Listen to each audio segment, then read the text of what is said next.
They closed the campus, so I no longer work there. Now my part-time gig is teaching project management and leadership and Agile at Illinois Institute of Technology. So unfortunately, you have to move on at some point. A transition, if you will. Wow, what a wonderful lead into this. So first off, let me see who wants to transition into being a Scrum Master. Oh God, why are you here? For you to convince us. Okay, let's try this again. Everybody raise your hand. Who wants to transition? Lying or not, we'll take that. Just raise your hand. 1, 2, 3. Who wants to be a Scrum Master? Yes, I knew we'd get that going.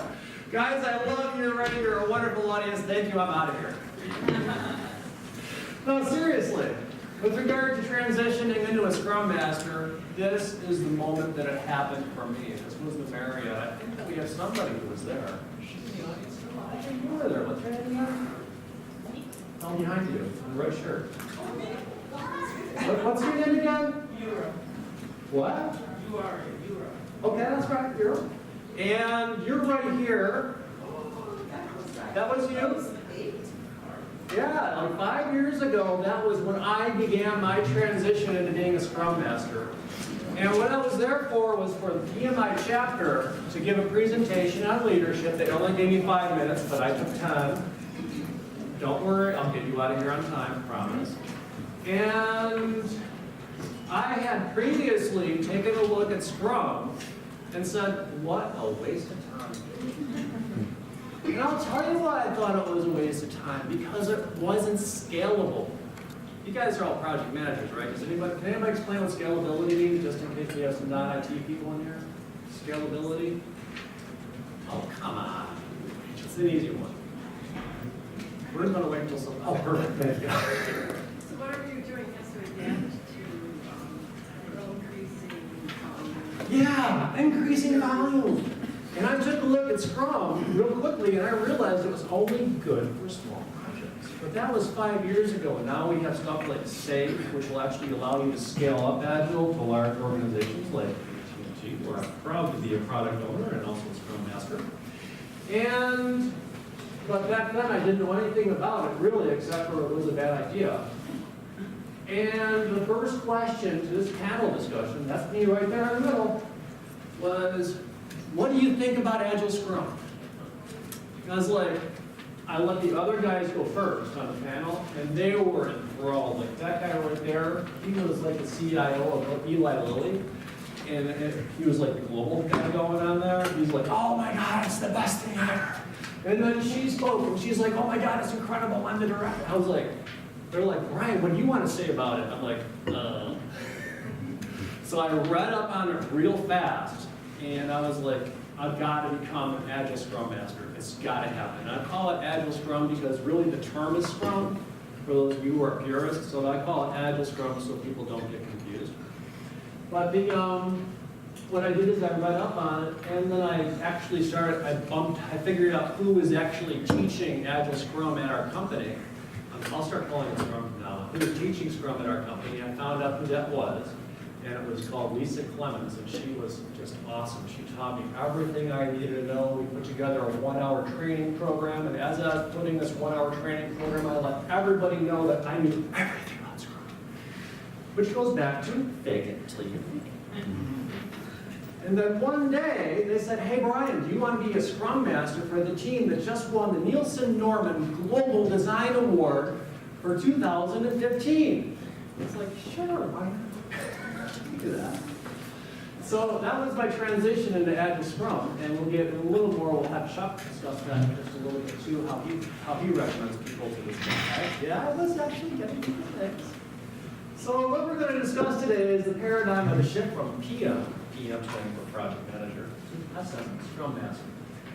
Scrum, the basic model, and what you're all here for really, is what great Scrum Masters do right. So the paradigm shift, what does a project manager do? Now first off, I want to warn you, my students at IIT say, Brian, don't say either or, manager or leader. And they're absolutely right. Leader or manager is a spectrum. It's not either or, but these statements will make you think they're either or, but this is kind of to exaggerate the point. This was by a famous thinker in leadership called Warren Buffett. Just come on in. We have seats way up front here. Wait, but mine's favorite. What's your name? My name is Karen Naranjo. What's yours? Karen. My name is Brian Vanderjack. We couldn't be more delighted to have you here. Hi, Brian. By the way, there's a $50 surcharge. Yeah, I know that. Thank you, Karen. Yeah, she'll pay. So the first one, so the first one is the manager relies on control, the leader relies on, inspires trust. Now, I want you to remember that word trust. It's going to be a theme of the Scrum Master. And then we go to the manager focuses on systems and control, the leader focuses on people. The manager maintains and the leader develops. Scrum Masters develop. And then the manager has a long-range view, and the leader has a long-range perspective. Maybe probably should put my glasses on to read this thing as small. But again, this is a spectrum. And the reason I found it so easy to transition from project manager for 15 years at AT&T into being a Scrum Master is I relied on leadership more than I ever relied on management. And if, Melissa, is that your name? Marissa, house close? So with regard to the closer you are to leader, the easier your transition to Scrum Master will be. Now, if you're far over here to the, would that be the right? If you're far over here to the right, there's still hope for you. Let's talk a little bit about what the project manager has going for them today. This is, again, it's a spectrum. This is the far to the right. I'm sorry, far to the right. So you are the star. When I was project manager, I had a great time because I could put these teams together. The last team I was project manager of had 95 applications. It was a mission critical.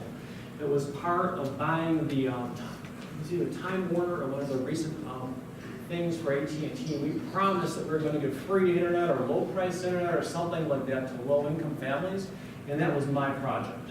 And it was involving a ton of applications, 95. And you know what? I got a lot of attention, and I'll be honest. Okay, a little bit of attention more here. I love it.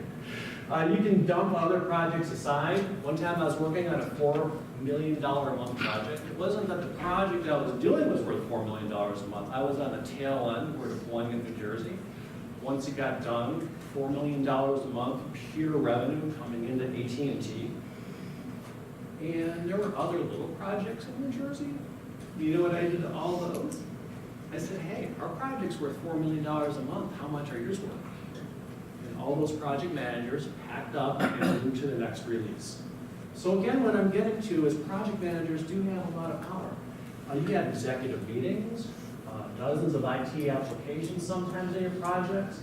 Your projects are sometimes measured in the hundreds of thousands of dollars. You can commandeer assets. By commandeer assets, what I mean is you have like experts. You can bring those into your project. Say, for example, you want a server, a mainframe. Okay, what's the document that gives project managers the authority to seize assets? Excellent. Who said that? Okay, are you guys PMPs? Yes. I kind of figured you guys were. Sorry. That's okay, Karen. We love you. They commandeer assets, and then they push back on stakeholders. And that's just what project managers do. And then when the requirements writer writes too much, and the team says you can't do that, they go back to the requirements writer or the customer and say you just can't do that. And then the question is, have you ever known a project manager who relied on power to get stuff done? Have you ever known a project manager? I see a nod over there. Can you share with us one story? Oh, for a long time before I was a PM, I was a consultant in an SAP consultant. And I just knew so many of them that relied on power to get things done. What's one example of how roughly you saw it? You mean, okay, you're talking, Political probably not power as to much. get something done. There's so many and I Escalation can't think comes of to one right now. That's okay. The brain freeze.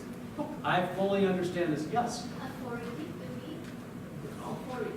Excellent authority. What was the situation where that happened in?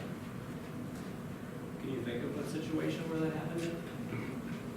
Well, hopefully we don't see that much as project managers because we have to be influence, right? But some people may, or not only project managers, but managers, because we're a manager, we have authority and people will do things just to be in compliance, you know, with you or, and I don't think, I don't like that approach necessarily. I don't either, but you're right. And one more. I've got an example of a power I would play. love to hear an example. Yes, okay. So I was, the project manager said things are off the rails and therefore we have to work the holiday. It was 4th of July and we were all in there the whole weekend to get something done because we were behind schedule. Instead of being creative and trying to figure out how we can make up the difference, we just put brute force on it. Who here likes to work on July 4th? No one raised their hands. Thank you so much, guys. I really appreciate the input. Because honestly, without you guys with your input, this presentation is the only way this is going to fly. With your input, I really appreciate your support. So project managers use power, just like you said, order, escalation. If you don't do it, I'm going to get it. I knew this one project manager, that was her MO. She wasn't happy. She beat a path right to the director's office. And I'm like, what is your job? I mean, you're getting the director to do all your managing. They rely on legitimate authority, which is exactly what you said. The legitimate authority, in a project manager's case, just like you guys said earlier, comes from the project charter. It allows you to, what's the actual terminology in the PMI? Not seize authority, acquire authority, what's the exact term? Authorized. Oh, authorize, yes, authorize the acquisition of assets, thank you. And then they use a lot of reward and punishment. And by reward and punishment, anybody hear the term nastygram? They'll send a nastygram out to bosses. Now, I have a rule as a project manager is, you know, I see you taking pictures and I love that. And if you want, just give me your email address and I will be delighted to send you the presentation via email after this. All right. And you're, by the way, you're always welcome to take pictures of any of the slides. So, again, reward and punishment, you gotta be careful with that because honestly, if you're using reward and punishment, people will just do exactly what you're told. As project managers, we know what happens when they do that. It's transactional. They rely on processes and tools, comprehensive documentation. In fact, the only time I was ever in the IT newspaper at AT&T was when I got 100% on an audit. All my projects were finishing on time, pretty much on budget, but the only time I actually got in the newspaper was through having comprehensive documentation, which is what they were auditing on. And they follow a plan. You know, you use project management on this project or the other ones, whatever it is, and you stick to the plan. You have your daily stand-ups, your status meetings once a week to make sure you're following the plan. Very transactional. You make a list of issues, and you go down the list of issues, and you make sure things are getting done. Now, I'm not saying that's bad for all projects. Project management still has a place. Because what you'll see in a moment is an agile, I'm sorry, I almost said it again. In Scrum, not everything gets done. Who here is in construction? Okay. Let's say you're building a building and you're using Scrum, and you get through almost all your requirements, and the one you haven't gotten to is the banisters and the stairwells. Are you okay throwing that away? No. So project management is probably where you're going to be in the construction area. But in software, like 60% of the code that gets written never gets exercised all that much. If you write it, you're not going to be using it. So you got to maintain it, and it's just a huge waste of money. So there's a huge difference between project management, where it has to be done right the first time. Requirements are not negotiable. Like a nuclear submarine. You can't negotiate it away into the power engine. What on Agile? So again, in Scrum, you can easily negotiate the requirement for reverse flashing video on screen. You know, nobody's really going to notice that, especially if it's in the company. So again, I'm not saying that all project managers in here are only using management power. I know that many of you are here and successful because we're using leadership. And again, the closer you are to the left, the more successful you're going to be in your transition to being a Scrum Master. So, the basics of Scrum. Who here, by the way, actually worked with Scrum today? Oh, good. So if you guys have anything to add as I'm talking, go right ahead and inject. I'd love to hear what you have to say. So we have come to value. And this is right off of the website. You can go there, check it out anytime. agilemanifesto.org. And that's where the key tenets of Agile, of Agile are stored. And these are the 4 key points of Agile. And then if you go one screen further, you're going to drill down to the 12 extra points. But these are the key points of Agile. And they value individuals and interactions over processes and tools, working software over comprehensive documentation. Wow, isn't that a change from being a project manager? Customer collaboration over contract negotiation. Okay, I was trying to get a resource from IBM earlier this year. We were in negotiations for 8 weeks for one person, one contract, because we wanted to make sure that when that coder wrote his code, that the code belonged to AT&T and not to IBM. Huge issue in software development. It's who actually owns the code once you're done developing it. So project managers, go back and check your contracts. Make sure that when somebody's writing code for you, you actually own it. Responding to change or following a plan. And that's one of the huge values of Scrum is you can change on the fly. Take a look at it once every 2 or 3 weeks. Is it working right? Is it not working right? Change. And in project management land, you have your requirements document, you have change requests, you have like, you know, in my case with 95 applications, 95 applications had to say, yes, I can do this. And the clients all said, yes, I want to pay for it. And Scrum, you just throw another thing that we call the backlog.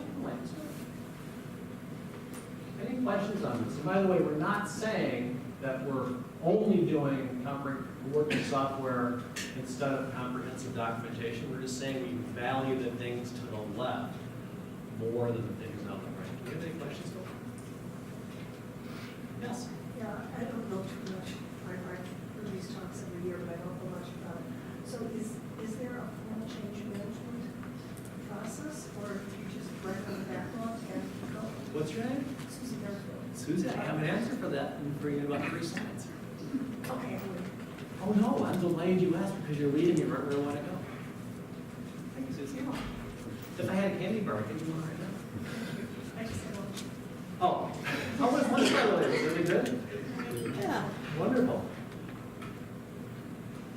The best situation for Scrum, new technology, changes anticipated, a learning environment, and by that, on a project, we all tend to find who did it wrong and fix them. Been there, done that. I've been the one that was fixed occasionally, not a lot of fun. In Scrum, we just realized people are going to make mistakes. It's a learning opportunity. In fact, every 2 or 3 weeks, we do a retrospective. And I always discover as a project manager, retrospectives or lessons learned or what you might call them, postmortems never get implemented because the team goes away. And the funding goes away. And you never actually do any of those lessons learned. Now, in Scrum, the teams are persistent. They stay around forever, so the team can actually make those changes as they get better and get better. Reliable product owner. The first article I ever got published on Agile was regarding the product owner. I did a survey inside of AT&T and said, what is your biggest problem with Scrum? And they all said the product owner.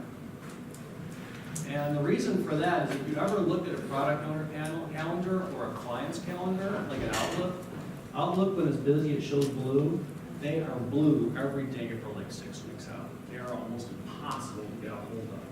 So a reliable product owner is essential because they're the ones that are telling you what work to do, and they're the ones that are prioritizing it. You want to maximize this is tricky. You want to maximize the amount of work not done. You want to maximize the amount of work not done. And by that I'm saying, if you don't need it, don't do it. In fact, with a vengeance, try to find things you don't need. Because if, again, in software land, if you actually implement it, not only are you investing the money to actually implement it, you're taking time and money away from something else you could be doing, but now you've actually got to support it, which is kind of a pain in the neck. So you want to maximize the amount of work not done. Stable teams are huge. Research on teams is showing that teams that stay together are actually better. Has anybody ever heard of Bruce Tuxman's forming, storming, norming, reforming, and adjourning? Raise your hand. Yeah. And if you're always, every time you have a project team, you're going through the forming, you're going through the storming. In a Scrum team, guess what? You're staying in that performing as much as possible. There will be bumps that throw you back into storming and forming, but you're pretty much going to remain in performing. And your team size is 7 plus or minus 2. Let's face it, how much of a leadership role could I have with the 95 application teams? Really, I had to pull back and say, this is your job, go ahead and do it. Unless they were all willing to come to an auditorium with me every week and hear the visions. And this is interesting, a huge difference between the waterfall and agile. We're getting to your slide. In waterfall, the time and cost are more valuable. I'm not to say it's not painful to modify those because sometimes we have to go to a client and say we want more money or more time, but the painful, but that's pretty much what gets shifted in a project management land. However, in waterfall, the scope tends to stay more fixed. In fact, you got to do the change request, you got to get formal budgeting, you got to get everybody to vote on it. Whereas in agile, the scope, leading to your question, is pretty flexible depending on what you learn as you get better and grow. And one trick to Scrum is when you first start the project, you have very little knowledge. And as you continue the project, you get more and more knowledge and better ideas. You can see it, feel it, touch it, taste it. And you don't want to change that scope. Whereas over here in waterfall, it's pretty hard to do that. So the value of Scrum, we welcome change, we are lightweight. You can learn Scrum overnight, but actually getting good at it can take a lifetime. Client engagement, huge. A product owner is your key to client engagement.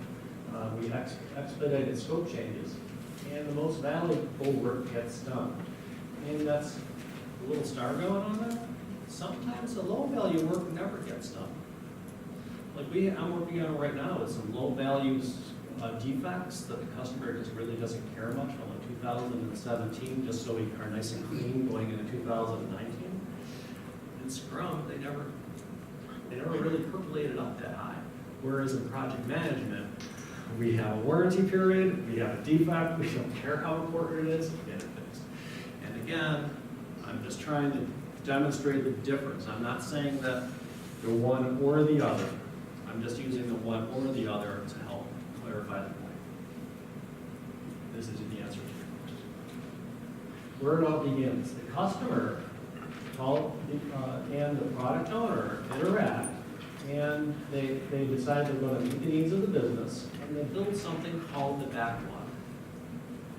And the backlog is just a list of something called user stories, where user stories are, I'm going to simplify this heavily, it's just that user stories are a sliver of a business requirement that you're familiar with. And I could go into a lot of depth on that, but just for the sake of this presentation, just be aware there's slivers of requirements that you can break out. And you stack them all up. And then what the product owner will do is the product owner knows the business.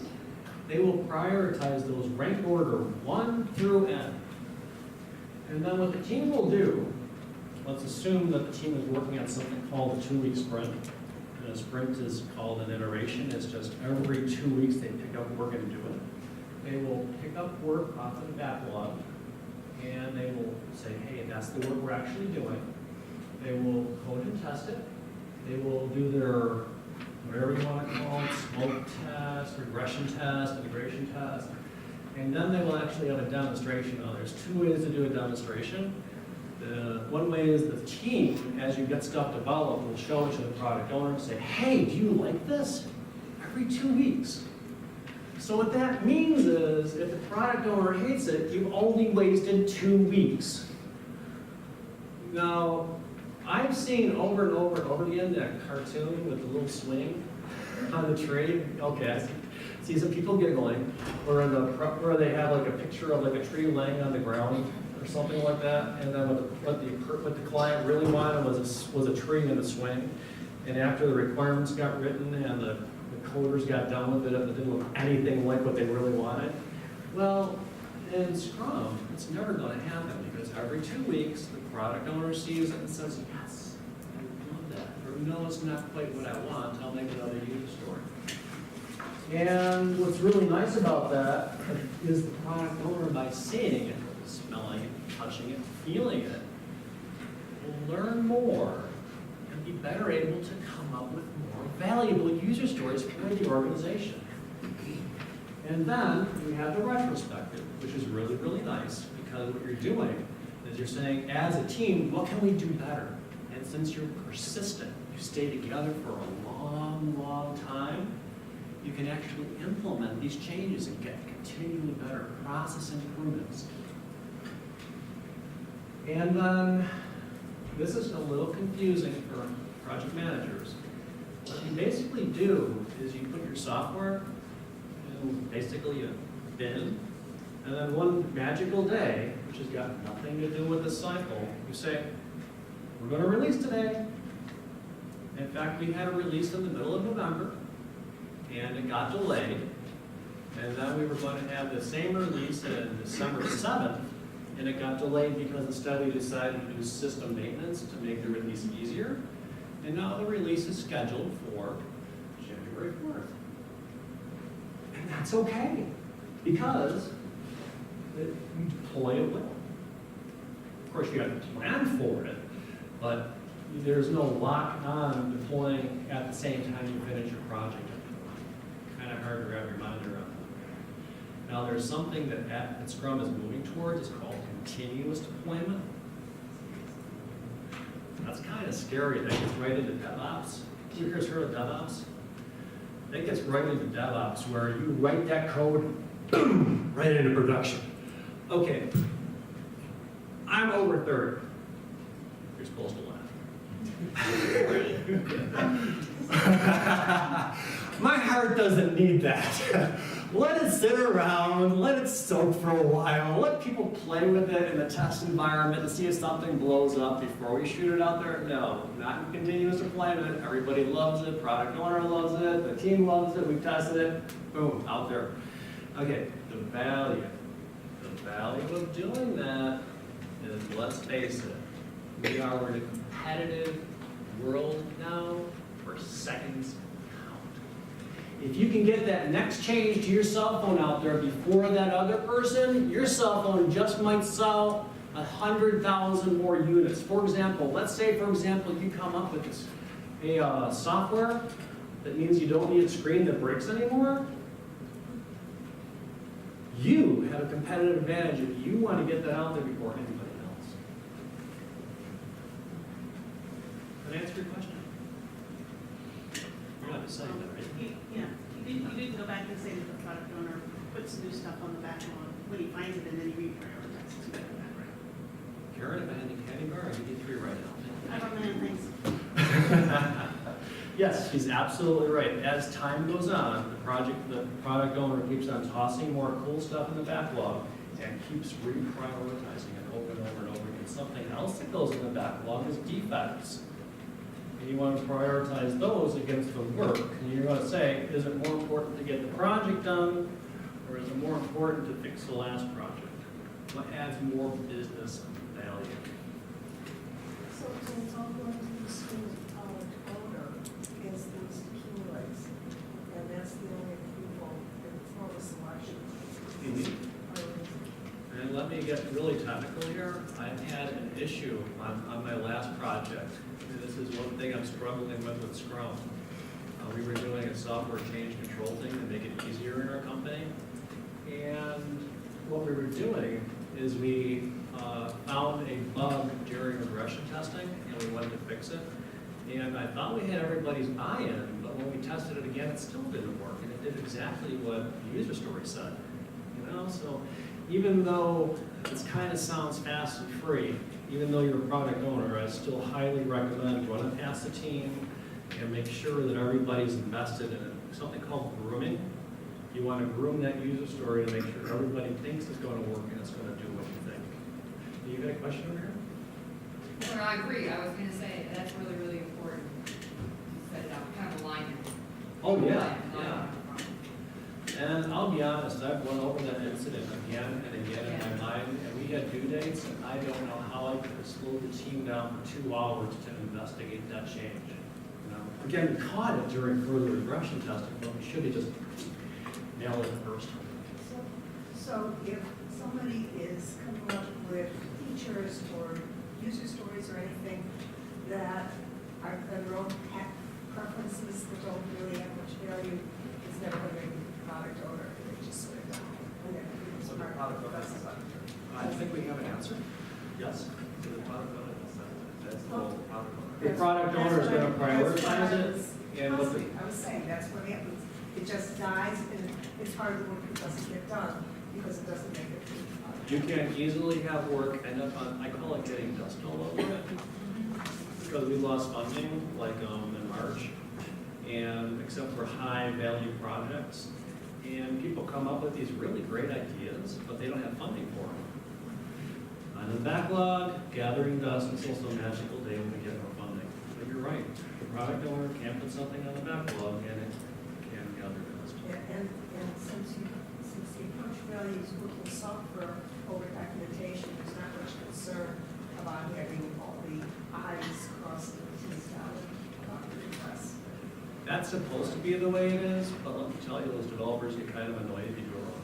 So the product owner does their very best to do it right. And you also have the backlog grooming, where the software developers have a chance to look at the product backlog and refine it to make it more intelligent. That was a great question. So the brand new things on the product backlog are sort of Can you vague. speak up?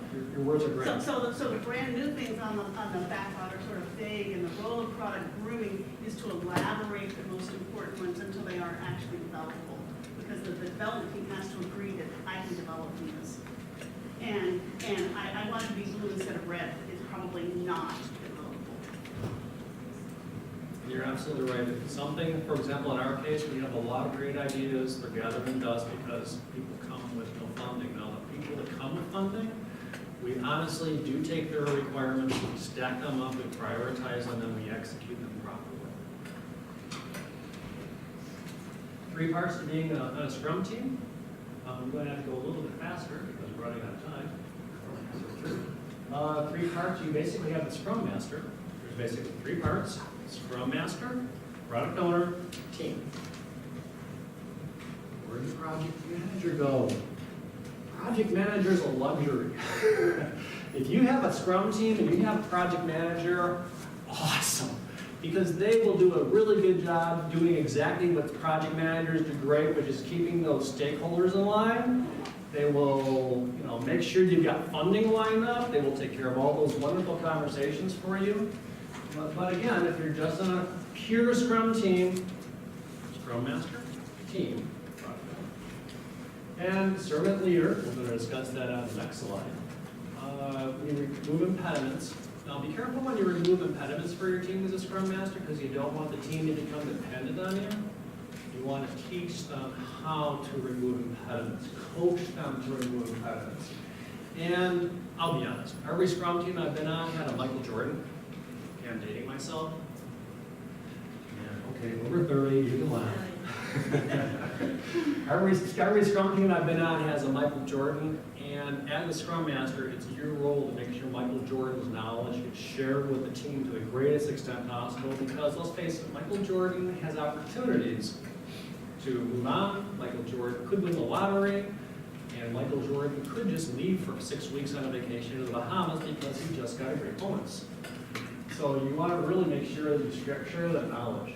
Scrum of Scrums, that's the first layer of having scalability for Scrum. And that's where you have all the Scrum Masters and whoever they think is important, join them in a meeting of all the different Scrum teams. And a huge issue in Scrum is something called deliverables. If you have a project team being run as a pure waterfall environment, delivering, say, in September, and you've got these little 2-week iterations, you're going to have to negotiate with the project team in January. As a Scrum team in January, you're going to have to negotiate with that project team, the waterfall team, and say, can you give me something to test with? Because we can't wait until September. Or vendors are huge. Vendors, they just give it to you when they feel like they may not even be interested in negotiating. So work on the contracts up front to make sure that your deliverables line. Drive to adherence to sprint boundaries. We're going to have an annoyance slide in just a second. One of my hugest annoyances as a Scrum Master is nobody seems to remember when the sprint is over. I don't get it. I mean, it's published. It happens every 2 weeks. So what I finally started doing was we have something called the daily stand-up every day to go over the team, what you did yesterday, what you're doing today, are you experiencing any impediments. And what I finally started doing at the end was showing the calendar and saying, by the way, you've got to be done with all your stuff by this date. Now, it's not like project management where you push the date, and when the sprint is over, work is done. And what you do basically is you decompose your user stories to complete the user stories and pick up the work again in the next sprint. The maintaining team spirit, and protect the team from product owners, clients, and leadership. Leadership loves to say, I don't care. You know what leadership really does? Is anybody here in leadership? I hope not. Okay, don't raise your hand just in case. What leadership does, I will tell you the secret to leadership. Yeah, I see you're laughing in the background. You know leaders, don't you? What they do is or you are a leader, what they do is they go to parties and they drink and swirl drinks with the other executives, and one will say, hey, I can get this project done in September. Oh no, I can get it done in August. My team can get it done in July. And then they come right to the portal of the Scrum Master and say, July. The Scrum Master has to have the political skills to push back and say, no, this is my team. We had the team working on 4th of July. The Scrum Master has to have the political skills to save their team, because one thing about a Scrum team is you don't rely on that 60-hour work week. You're not going to get those creative bursts that save you billions of dollars. You're going to get, again, you want to keep your team nimble. What do they call it? Chuck? What do they call it? A consistent workload? Scale. Steady workload, what do they call it? Sustainable. Yeah, sustainable work. Oh. I got excited. A sustainable pace. That's exactly the terminology. A sustainable pace. And if you're burning your people out, let's face it, they're not going to be creative, and they're not going to be giving you those creative edges in the environment. Any questions so far? Okay, I don't have to act excited about this stuff because I am. I bet you guys can tell that already. So a little bit about servant leadership. A guy named Greenleaf invented it. And what he said was a servant leader is a servant first. It begins with the natural feeling that one wants to serve and to serve first. The Scrum Master is there to help the team. It's an inverted pyramid. They're supporting the team. Now, project manager, on the other hand, they're at the top of the, again, we're just using the yin and yang thing to better highlight the difference. They're at the top, they do the status meetings, they do the timeline, they push it all down to the team, and the team reports their statuses up to see if we have to do management by exception. Not that way for the servant leader. The servant leader tries to get to know their team, they try to support them, they try to grow them, and if there's a Michael Jordan on that team, Michael Jordan knows that the Scrum Master is going to be picking their brain to figure out what knowledge to port to the rest of the team. Mission, continually ensuring that other people's highest priorities are being served. Other people's. The product owner. Because the product owner knows the vision of the organization, and it's up to the product owner to keep that backlog prioritized to match the vision of the organization. And then finally, growth and well-being of the people and communities to which they belong. Now, specifically for Scrum, it's the growth and well-being of people. And if you want to continue the journey as a Scrum Master, it just doesn't stop there. You will actually get engaged to make your community a better place to live, your government a better place, the states, the world. And it starts with that. Now again, the three parts, Scrum Master, team, and product owner. This is a team. They give input to the backlog grooming. They do estimates. They do something called story points. We're not going to get into that, but basically it's called relative sizing. It's kind of a swag, somewhat wild, blank estimate. And if you want to know more about story points, see me after. I can be delighted to share everything I know about story points with you. And they also get effort estimates. How many hours am I actually going to spend on a task, or how much more effort is that? Okay, I'm sorry the screen is so small. They will commit to the user stories. Yeah, I can do that, and I can do it within 2 weeks, and if I can't, I'm going to decompose that user story with the product owner into multiple user stories so I can get them all done within 2 weeks. They do the coding and the unit testing and the other testing. And there's basically the product owners, and we're just going to go down the well. They will understand the needs of the stakeholders, and those are based on the vision of the organization, where the vision is the lofty idea of why the organization is in place. For example, Walmart, what is that? People live better, something like that? Save money, live better. And I think AT&T is something like we want you to communicate, no matter where you are, anywhere you want to communicate.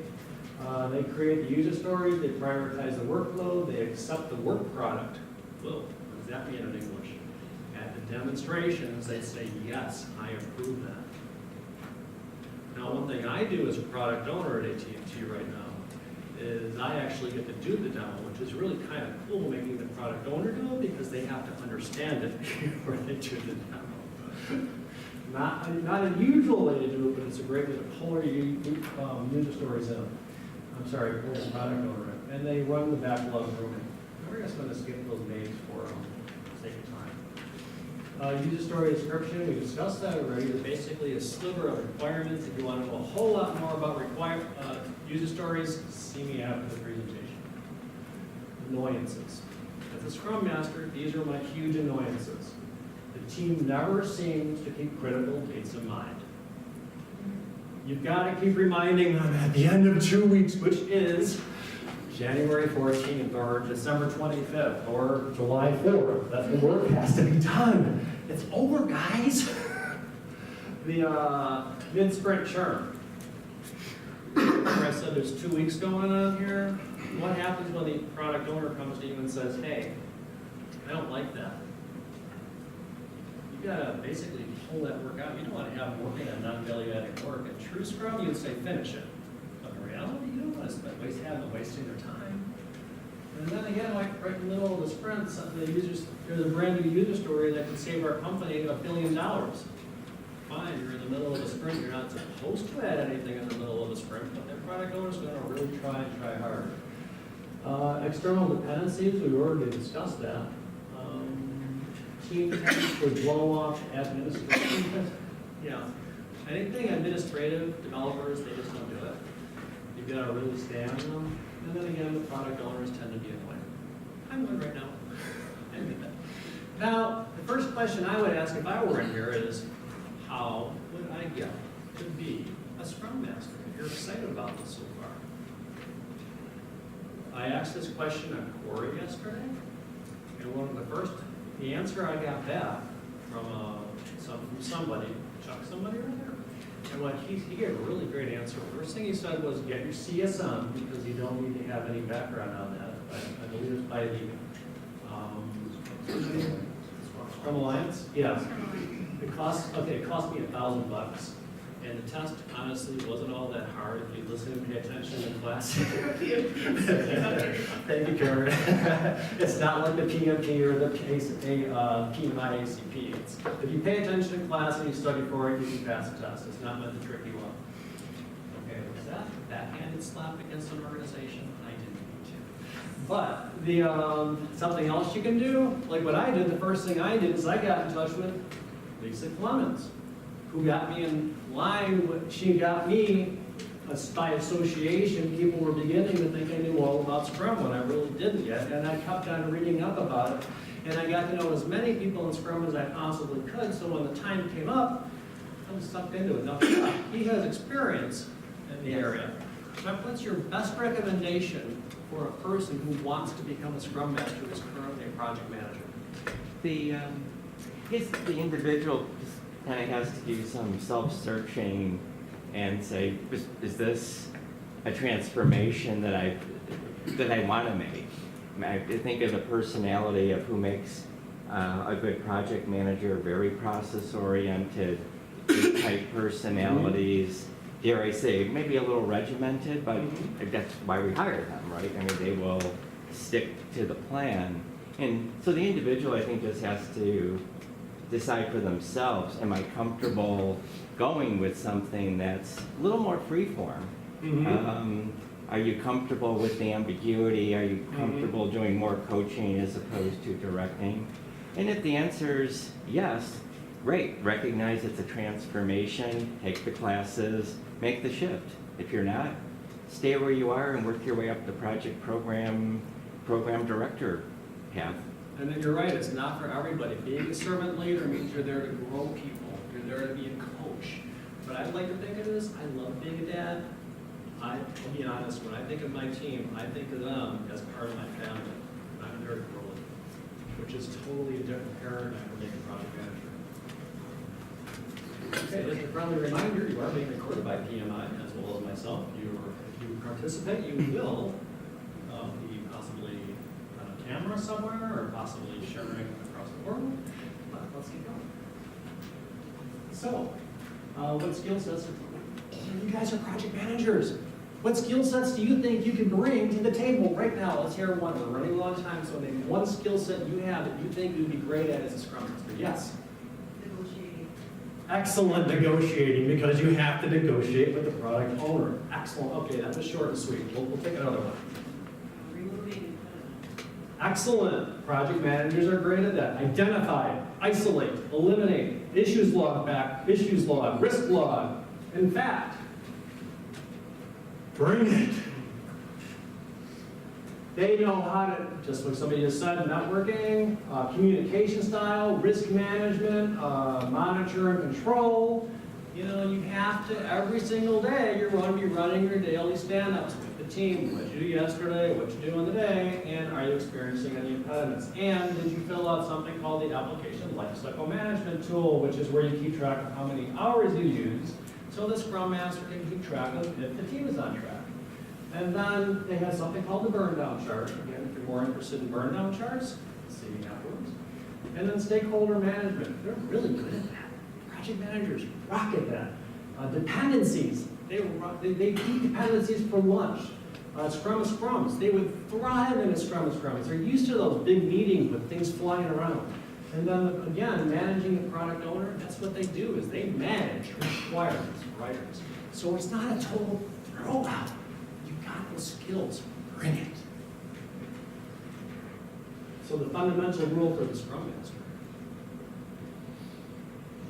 Team members don't care until they know you care. Team members don't care until they know you care. And caring is huge. One easy way to do that, show up on time for your meetings. When you say you're going to do something, do it. Be sure you're a conduit for information. Be transparent. If you know something's going to be impacting the whole team, share it. Obviously, you can't share everything all the time because you're told not to, but share what you can. And that's not the exact quote. It's a very similar quote. What I did is I altered it because I think that's even better. Team members, again, don't care until they know you care. 4 hurdles for a Scrum Master. This guy's name is Richard Hackman, and you'll be able to see this on the website, or if you want me to email you this presentation exactly the way it is, like just give you your email when you leave. But basically, he was a PhD guy from U of I. He was a local guy from Joliet, and he was a professor at Yale for 20 years, and then Harvard stole him for a few more years. Are you familiar with that? Okay. Brilliant guy. Love his stuff. And here's what, if you're going to be aiming at something as a Scrum Master, this is a great summary. Compelling direction. The compelling direction for the Scrum team is the backlog, the iterations. The compelling direction for the product owner is the vision of the organization, what adds the most value. Strong structure. Keep that team going. Make sure they follow Scrum. It's easy to, you're not going to follow Scrum this week. Stick to it because it will work. Supportive content. Access to resources. Sometimes they need resources, sometimes they need training. Give it to them. Team is recognized for its success. Thank you letters are huge. Shared mindset. Everybody's got to be on the same page. You've got to tell them over and over and over again why we are adding value to the organization so they know and it's in their hearts. Because emotions are at the core of your mind, and if you can grab them by the emotion, you can grab them by the heart, they will work, and work exceptionally well. So, why would trust be important for a Scrum Master? We have time for one answer. Why would trust be important for a Scrum Master? I see a smile. Shows you care. It goes right back to the care slide. You're absolutely right. 2 candy bars. You can collect on me sometime if ever you bump into me on the street. Absolutely right. Trust. Start with the why. Why are we doing this? Let them know. You think they know, but let me tell you, developers, they're focused on getting that code right. You've got to tell them why it's important. Skip the Scrum, honest and regular communication with the team, protect the team, and lead the team to fixing impediments. Communications, share your intent. The reason I'm doing this is because that way you don't freak them out. You don't want to freak out the team, bad thing. Let them know why you're doing stuff. Be honest. They can pick right up on that if you're not honest. Lift it, what's in it for me. If you do this, this will help the team in this way. And listen to them. I can tell right now there's no cell phones out. There's nobody taking telephone out. Almost. We have 99% of the people in this team right now are not texting. And that means that you're paying full attention. Now, when you're actually talking to somebody, give them your full undivided attention. Be in the moment with them, and that's what you want to be with your Scrum team. Team building, you can play warm-up games. For example, you can have a story thing where one person says a sentence of a story, and then the next person says the next part of the story, and so on and so forth. And if you want to write down more about how to do that, go to teamfirstdevelopment.com. And they have about 40 warm-up games you can play with your Scrum team. And I recommend only doing it once a week so the team doesn't get tired of them. But what you're doing is you're getting the team to know each other better and work with each other better. Earn respect. And you need to understand the user stories of the Scrum Master. Project managers, they often don't need to know the actual work. All they really need to know is the fact the work's getting done. As a Scrum Master, you need to understand the work or you're not going to be respected by your team. Know your environment, how many servers you have, where are your servers, what software are you using? Is there truly a difference between JavaScript and Java? Yes, there is. Business as a whole. You've got to understand how your team fits in. Work in progress. and stakeholder management. Oftentimes, what we'll say during our Scrum meetings is, oh yeah, this is just like something that happened a year and a half ago.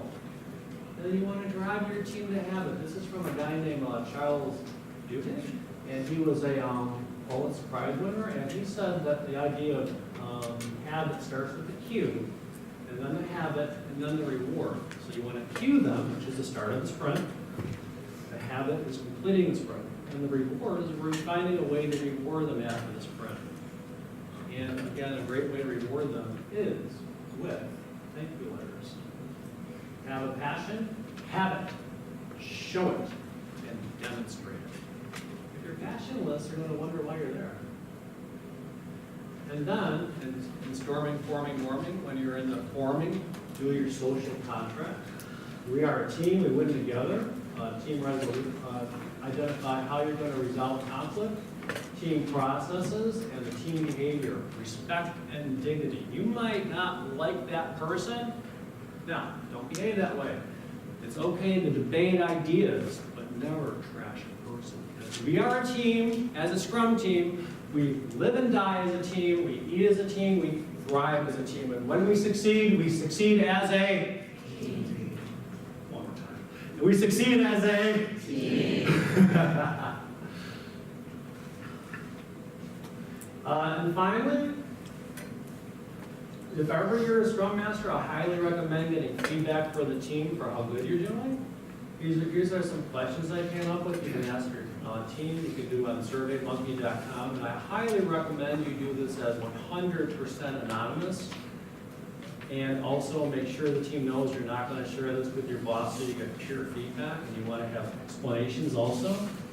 For example, am I living up to the expectations of a certain leader? Am I coaching from the best practices, et cetera, et cetera? So you can use this list to do a survey monkey with your team and find out what they think about you as a Scrum Master. So in conclusion, I know you guys are getting worried about the time. In summary, we talked about the paradigm shift of project manager to Scrum Master. We talked about the basic model of Scrum, and we discussed what the great Scrum Masters do right. And finally, for contact information, here's how to reach me, Brian Vanderjack at gmail.com. I'm also on 773-217-008. And I love to see call for speakers and subject lines of emails. So if you guys want a business card because you want to pay me thousands and thousands of dollars to come and speak at your organization, I'd love to talk to you more about that. Guys, you've been a wonderful audience, and I'd like to thank you very much for coming. I'll be around outside to answer any questions anybody might have. Thank you. Go back to your